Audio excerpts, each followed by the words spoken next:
Good day everyone. Today may topic po tayo about marriage.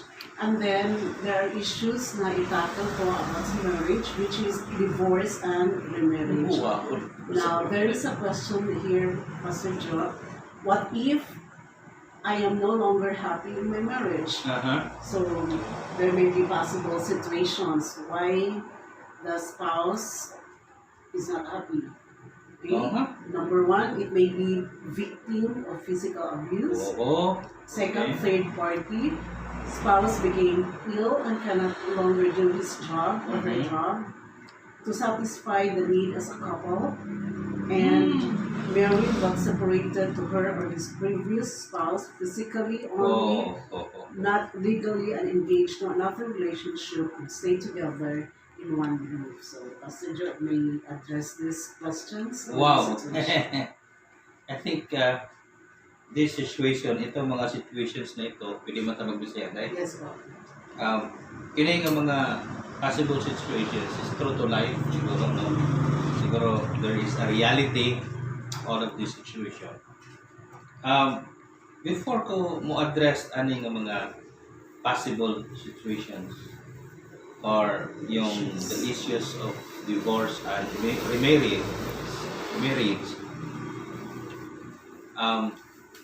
I would like to share of yung biblical marriage. Yung marriage po, mga kapatid, did not just came out from the blue, but this institution is created by God Himself for the welfare and happiness of men. Yan po ang marriage. So therefore, if this is from the Lord, it is only with Him that it can work out with the greatest joy and fulfillment. In other words, you cannot take out of picture, you cannot take God out of picture in marriage. Or what will happen if you are going to take God out of picture sa marriage in you? It will always, for sure, it will collapse. Okay, divorce. Ano pala itong divorce na ito? First of all, before I will address that, kasi dapat pag-lay down ang foundation eh. Bakit may marriage? Ito, nanong naman dyan kami niyo. Oo. Ano gihimo man sa Dios ang kami niyon?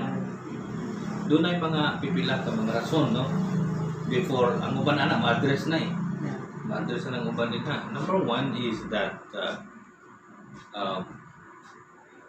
for procreation, sabi ng Panginoon, go and fill up the earth.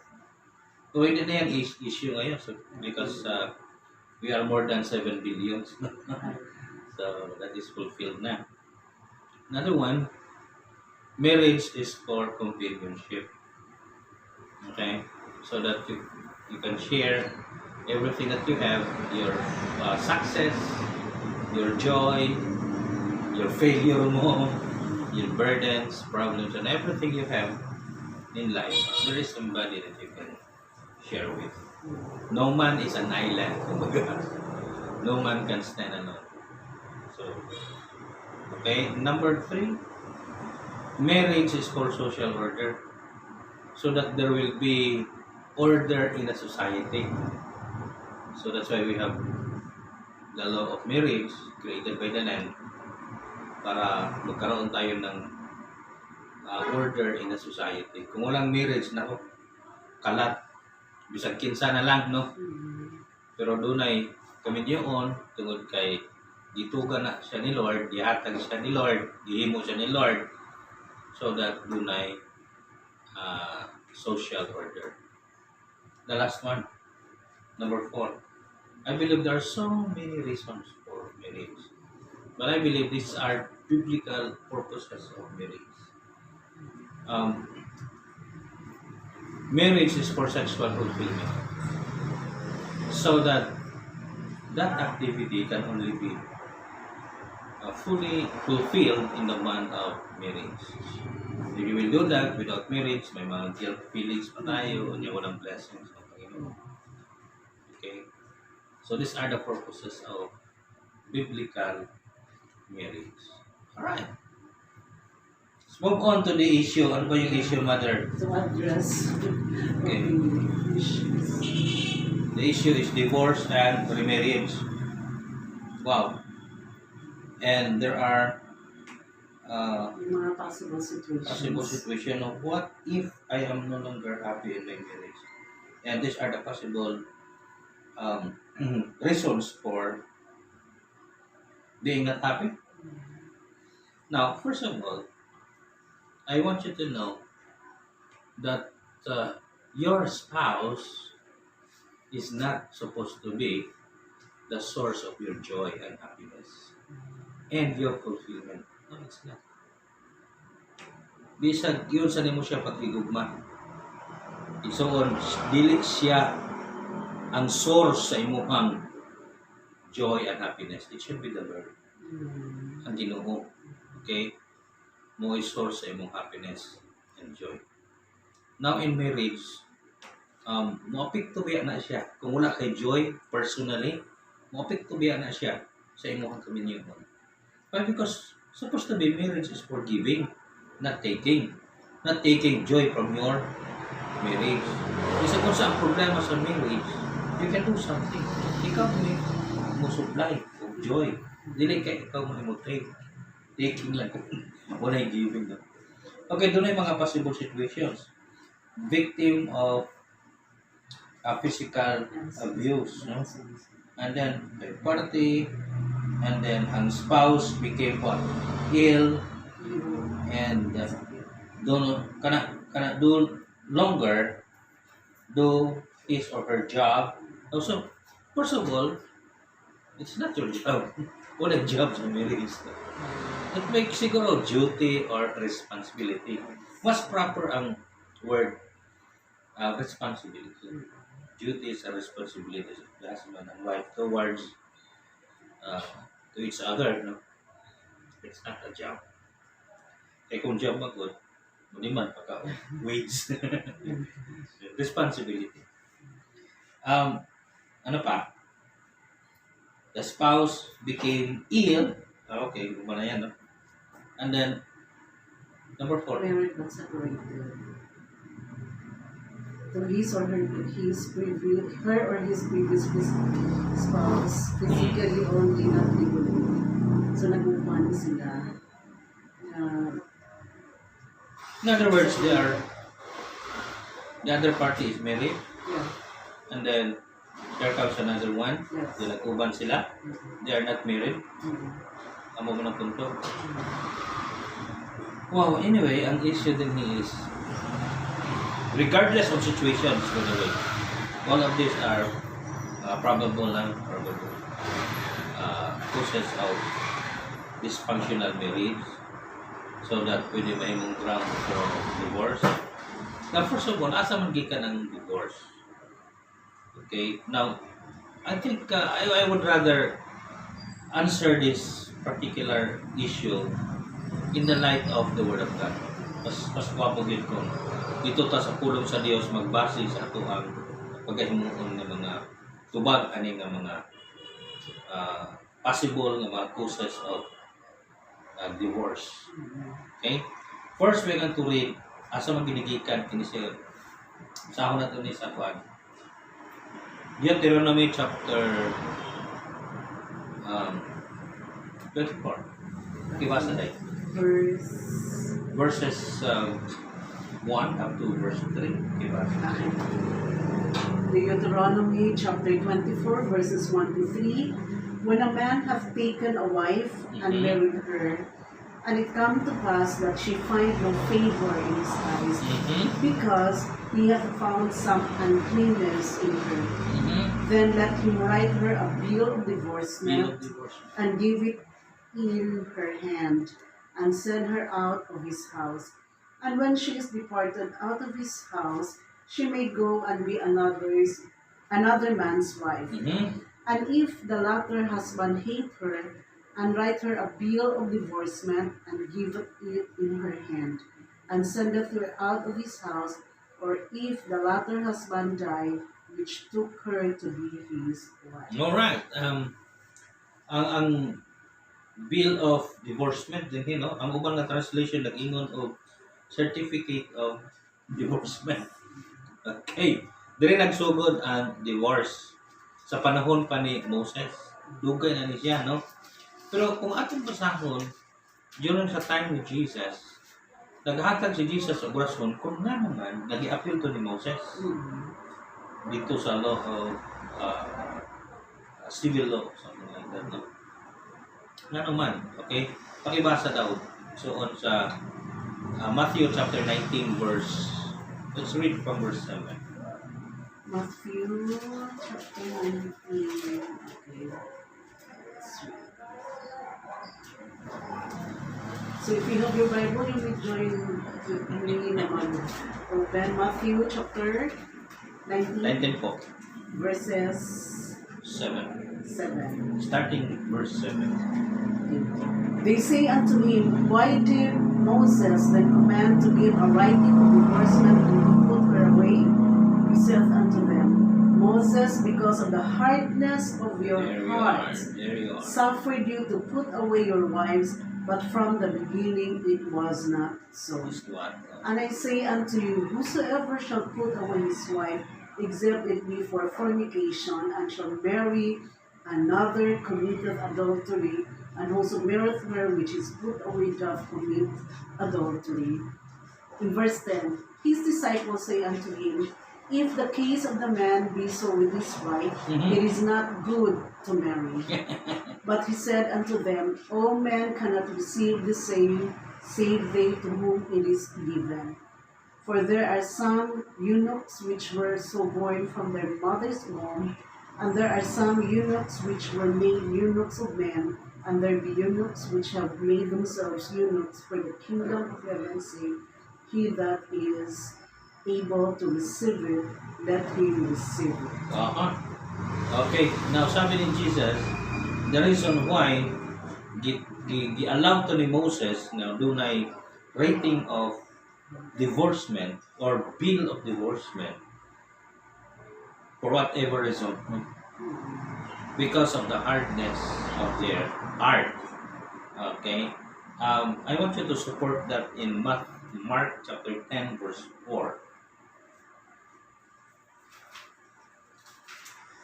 Mark chapter 10. Chapter 10. Verse Starting from verse 4.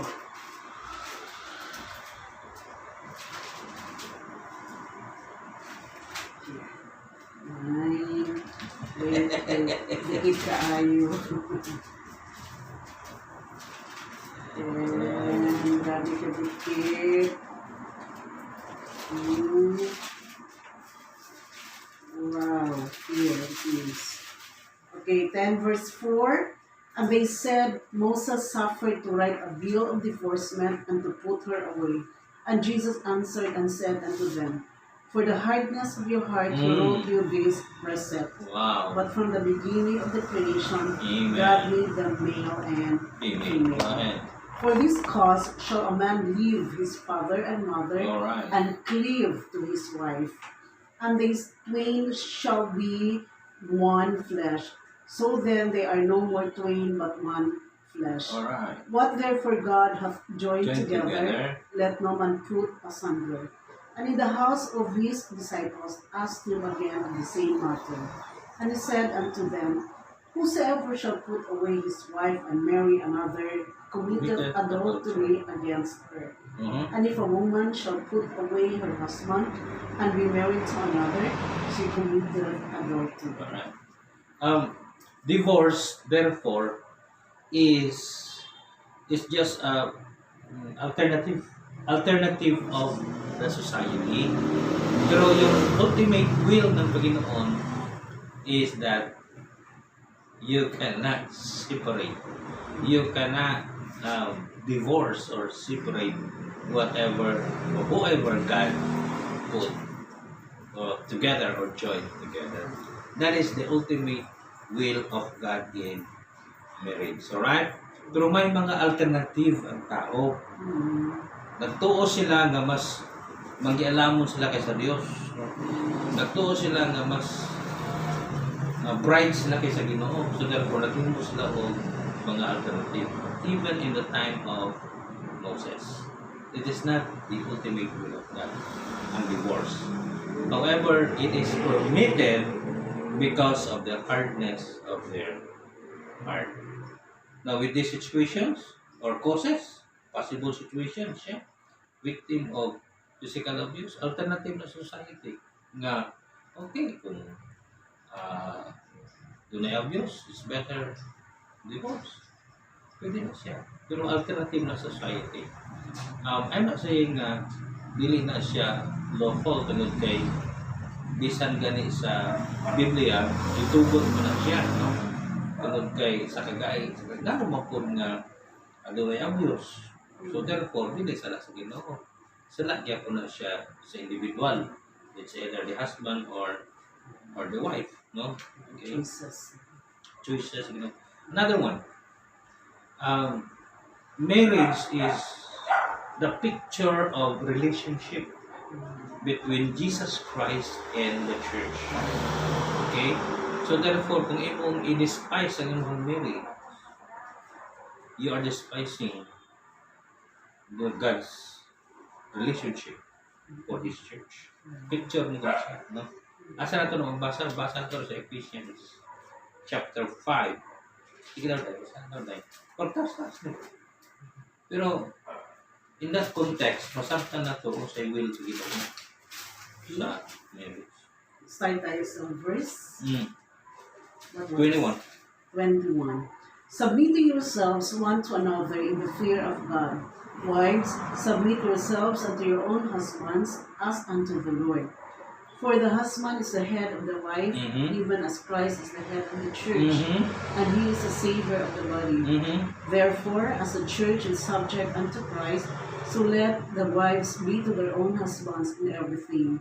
Husbands, love your wives, even as Christ also loved the church and gave Himself for it, that He might sanctify and cleanse it with the washing of water by the word, that He might present it to Himself a glorious church, not having spot or wrinkle, or any such thing, but that it should be holy and without blemish. So ought men to love their wives as their own bodies. He that loveth his wife loveth himself. For no man ever yet hated his own flesh, but nourisheth and cherisheth it, even as the Lord the church. For we are members of His body, of His flesh, and of His bones. For this cause shall a man leave his father and mother, and shall be joined unto his wife, and they two shall be one flesh. This is a great mystery that we speak concerning Christ and the church. Nevertheless, let every one of you in particular so love his wife even as himself, and the wife see that she reverence her husband. Alright, so therefore, it is the picture of relationship between Christ and His church. Igsoon, kung wala mo nasabtan, ang relasyon ni Christ sa church, ayaw sa minyo. Tungod kay your marriage is bound to fail. No? Dapat imo sa na siya nga sinatingon. Kung giunsa ni Christ pag-love sa church, He gave Himself. No? He cleansed it by washing and purifying by the word and by the blood. Para mag-beautify siya maayo. And then, to present to whom? To Himself. Ganun. So, husband should love the wife. And wife should submit to husband. So, anyway, kung imo na nasabtan, isuko, posible na nga magminyo ang tao. Apan kung wala mo na masabtan, ay na lang sa kay ang imuhang relasyon sa kaminyo on will always bound to fail. Anyway, muna yung mga issues, tubago na to. Victim of physical abuse. Daghan na siya og rason kung anong adunay abuse. Probably ang lalaki wa makaila sa Ginoo. Dili Kristohanon ngano aduna may abuse. Ang Biblia nag-ingon man nga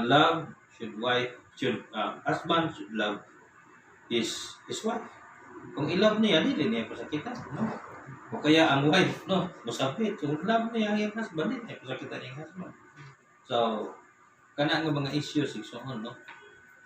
For me, kung adunay mga issues nga ana, it is not bound for divorce. Okay?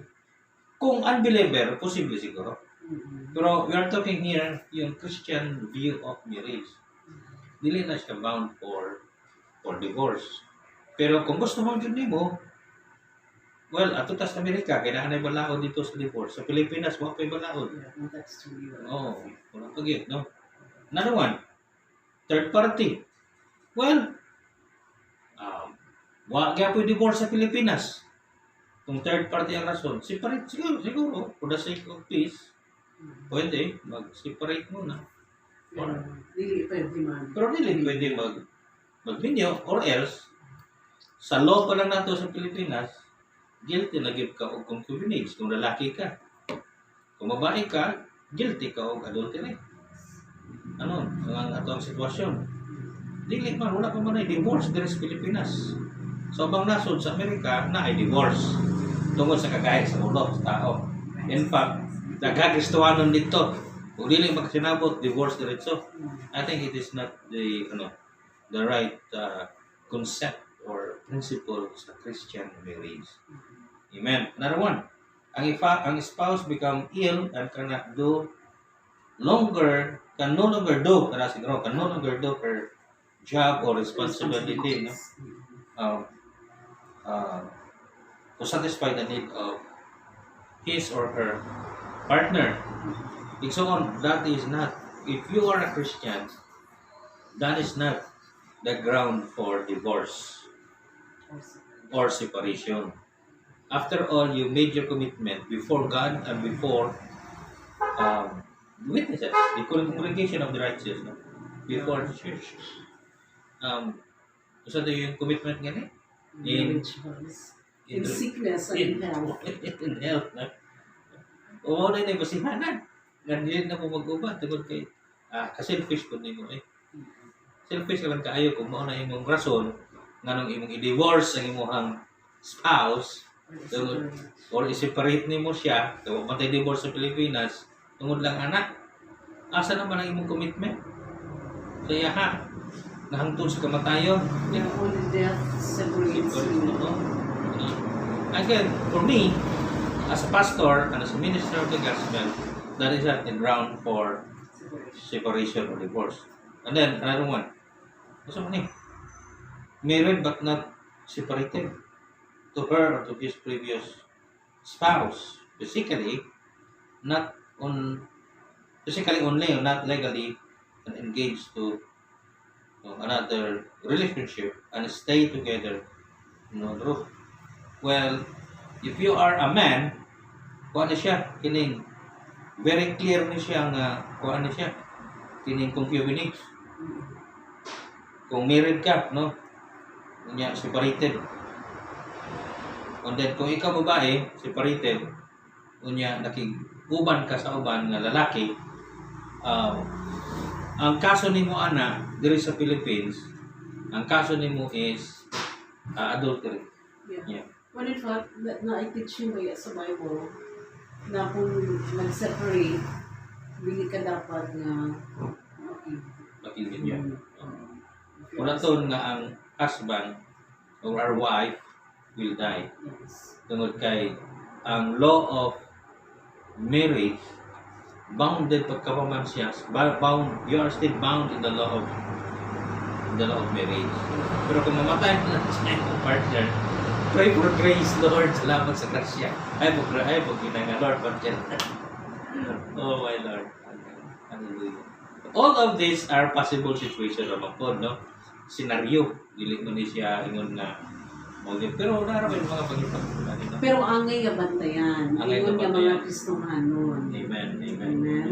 So, kinahanglan nga before you make a commitment, before ka mag-renew, dapat makabalo ka sa ang biblical principles of marriage. Okay. I've been solemnizing marriage since 1990. So, hangtod karon medyo naganda na kuan. Kaya lang, before I will do the solemnization, I will make it sure that they are prepared. So, ang preparation din ha is seminar. I will prepare the marriage more than the wedding. Tungod kay ang wedding is only will last for only magani kabot sa kaoras. But marriage should always be last for life. So, the Lord bless, Ginoo maga panalangin ka nato. I hope you were enlightened with what we have shared. God bless.